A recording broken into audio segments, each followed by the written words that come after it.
हमारी बेस कौन सी है। ठीक है, लिटमस सॉल्यूशन के अलावा हम लिटमस पेपर भी यूज कर सकते हैं।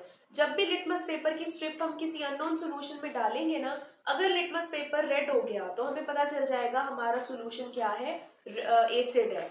और अगर लिटमस पेपर ब्लू हो गया तो हमें पता चल जाएगा कि हमारा जो सॉल्यूशन है वो क्या है, बेस है। ठीक है, तो ये हमारे पास डिफरेंट इंडिकेटर्स के कलर चेंजेस के बारे में हमने डिस्कशन की कि हमारे पास डिफरेंट जो इंडिकेटर्स हैं वो कितनी पीएच पे ये कलर जो है वो प्रोड्यूस करते हैं। ठीक है, नेक्स्ट हमारे पास आ जाता है measuring pH of a solution.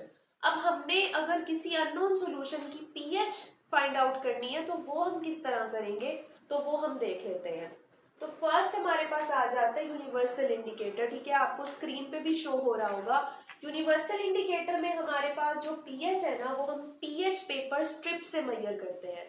हमारे पास एक पीएच पेपर स्ट्रिप का पूरा एक कार्ड होता है। ठीक है, यानी उसके अंदर स्ट्रिप्स भी होती है, साथ एक स्केल भी दिया होता है कलर का, जिससे हम स्ट्रिप के ऊपर जो भी कलर आता है ना, हम स्ट्रिप को अननोन सॉल्यूशन के अंदर डिप करवाते हैं। जो भी कलर आता है हम उस स्केल के ऊपर उसको मैच कर लेते हैं। तो हमारे पास उस स्केल के ऊपर कलर भी लिखे होते हैं, कलर भी बने होते हैं। ठीक है, आप जो है और आपके पास उसके ऊपर नंबर भी लिखे होते हैं पीएच के। तो कलर जो है हम मैच करवाते हैं, उस कलर के ऊपर उसकी पीएच भी लिखी होती है, तो हमें ये पता चल जाता है कि हमारे सॉल्यूशन की इतनी पीएच है। ठीक है, तो ये यूनिवर्सल इंडिकेटर होता है कि हमारे पास जो है वो हमें उसके हवाले से ना जितने भी सॉल्यूशंस हैं उनके कलर चेंज को हम मैच करके उस टेबल के साथ या स्केल के साथ हम पीएच फाइंड आउट कर लेते हैं। ठीक है, तो pH is measured by pH paper strip and checked by pH colour chart. ठीक है, नेक्स्ट हमारे पास है पीएच मीटर। इसकी भी आपको जो फिगर है या डायग्राम है वो स्क्रीन पे शो हो रही होगी।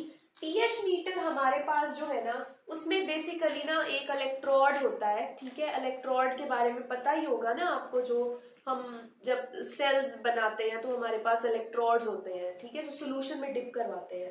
तो हमारे पास जो इलेक्ट्रोड है पीएच मीटर का, वो एक छोटा सा इलेक्ट्रोड होता है, साथ उसके ना एक स्केल जो है वो मीटर जैसे होता है, डिजिटल मीटर, वो अटैच होता है। तो उस इलेक्ट्रोड को जब हम सॉल्यूशन में डिप कराते हैं, हमारा अननोन सॉल्यूशन है, तो हमारे पास ना डिजिटल मीटर के ऊपर ना पीएच की रीडिंग आ जाती है, वहां से हम उसको मेजर कर लेते हैं। ठीक है, तो the electrode is dipped in the solution and the pH meter shows the value of pH digitally. ठीक है, तो ये हमारे पास ना दो तरीके हैं जिससे हम पीएच को आराम से मेजर कर सकते हैं। अगर हमने जो है वो मैनुअल तरीके से